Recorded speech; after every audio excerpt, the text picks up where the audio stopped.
Hey feasters, and welcome to episode 131, and we've got an amazing show lined up for you today. If you've ever struggled with putting prices on your website, I'm going to share with you ways to do it without actually putting your prices there. Welcome to the Ask Rezzz podcast. I'm Jason, and I'm here to help you get past those bumps in the road, those struggles, those things that hold you back from building an amazing and profitable freelance business each and every single day. Can I ask you a favor before we jump into today's show? If you are enjoying the show and what I do here, the biggest thanks I can receive is really leaving a show, a review, and 5-star ratings over in iTunes. I don't take our time for granted each and every single day. I truly appreciate you putting me into your ears for a few minutes every single day.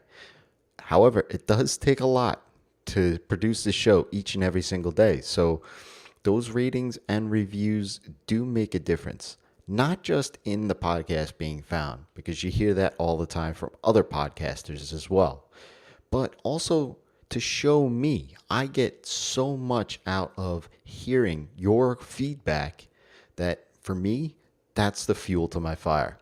It would mean the absolute world to me if you just go ahead and have 38 and a half seconds to head on over to rezzz.com/iTunes and do so. Now, let's jump into today's show. Should I put my pricing on my website? Well, I want to state first the cases for doing it and for not doing it. The first case is for putting your pricing on your website. Now, the thought here is that you want to start to weed out those tire kickers. This is simply to protect your time and profits. See, you have a minimum per project, a minimum value per project. And the last thing that you want to happen is for you to go through the entire sales conversation to get to the point of discussing budget and come to the conclusion that you're miles and miles apart.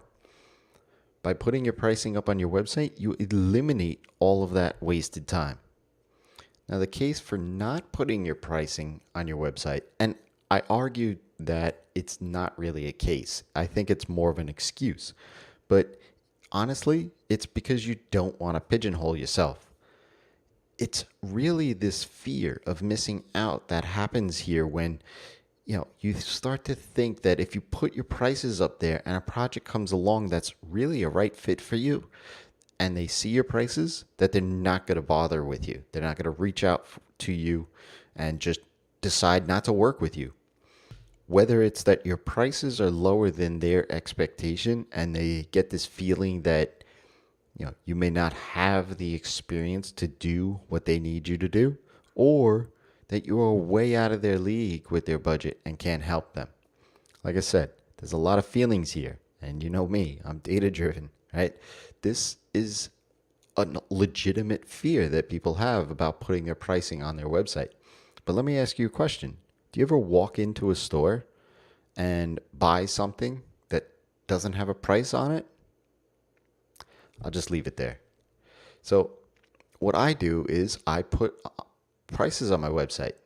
Now, don't get me wrong. I do understand that it can be a scary thing and you feel like you're locking yourself in, or that you can't change the prices during the midst of these conversations because they've already seen the prices on the website.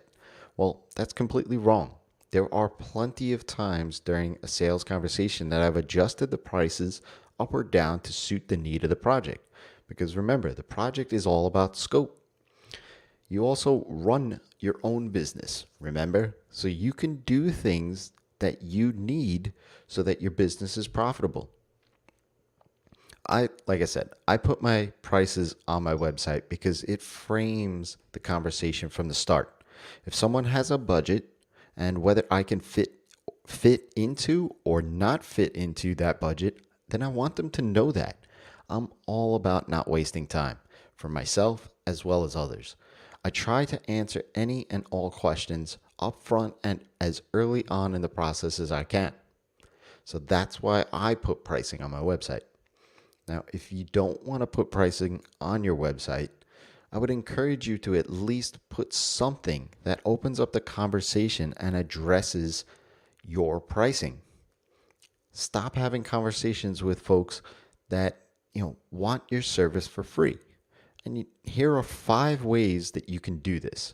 1, explain the factors that go into your prices and how those can affect your process. Number 2, put a price range on there. You don't have to nail down an actual dollar value, but you can have a range. You can use phrases like, engagements start at $3,500. Number 3, it builds trust.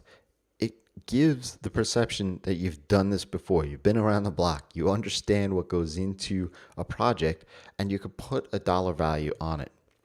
Number 4, without prices, there's this perception that they can't afford it, right? That it's so big that there's going to be sticker shock, right?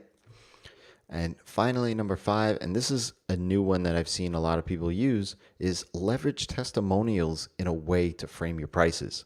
So in other words, if you have testimonials from your clients, see if you can start having them talk about what their investment is and their return on their ROI.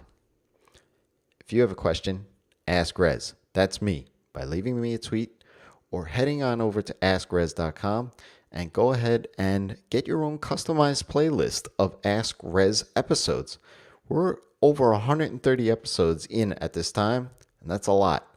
So you'll want to get that customized playlist that I'll personally build out for you.